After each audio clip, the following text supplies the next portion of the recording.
Was the ancient text known as the Mokṣopāya a Shaiva text, a Buddhist text, an Advaita text, or something else entirely? To answer that, we have to look at 10th century Srinagar. The Pradyumna Hill stood at the center of an intellectual melting pot, where competing religious and philosophical schools actively debated the nature of reality. Out of this environment came the Mokṣopāya, a title which translates to the means to liberation.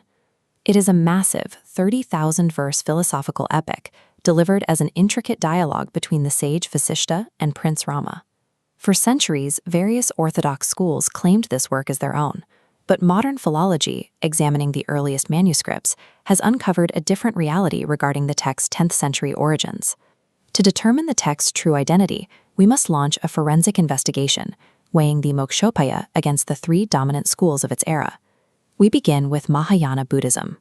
A structural analysis reveals profound links between the Mokṣopāya and Buddhist thought, particularly the Yogacara and Madhyamaka schools. They share doctrines like non-origination.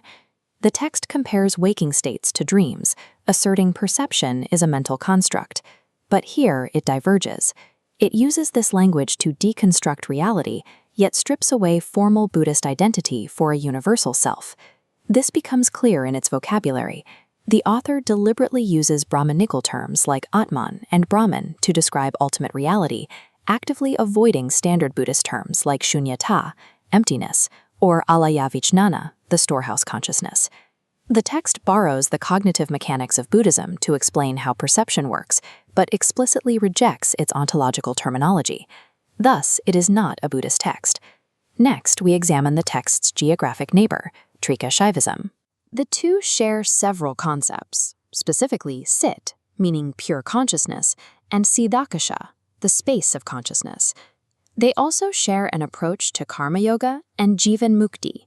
Both argue that liberation is achieved through active engagement in worldly duties, rejecting the need for ascetic renunciation.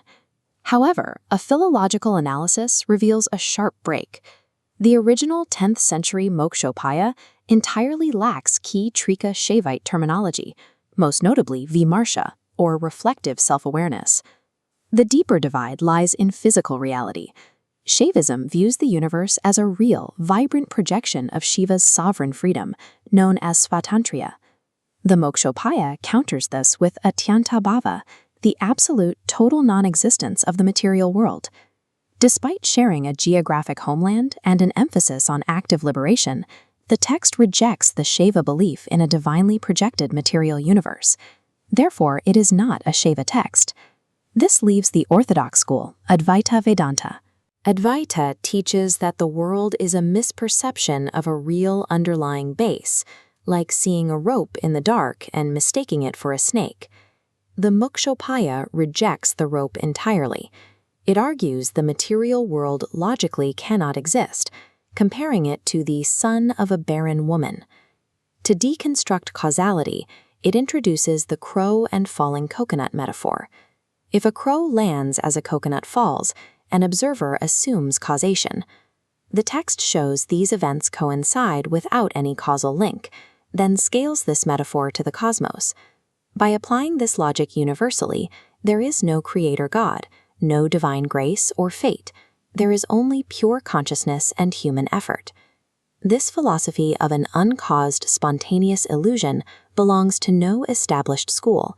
It stands entirely on its own in the history of Indian intellectual thought.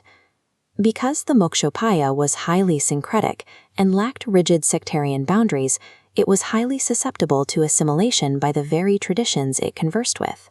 Between the 11th and 14th centuries, the text migrated out of the isolated Kashmir Valley and spread across the subcontinent. During this migration, it underwent a systematic editing process. Scribes aggressively scrubbed Buddhist terminology and inserted Shaivite elements to align the manuscript with orthodoxy.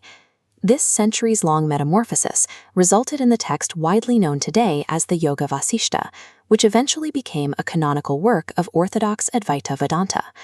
The original Mokṣopāya belonged to none of these schools, yet it engaged with all of them, serving as a mirror that reflected and reshaped Indian thought.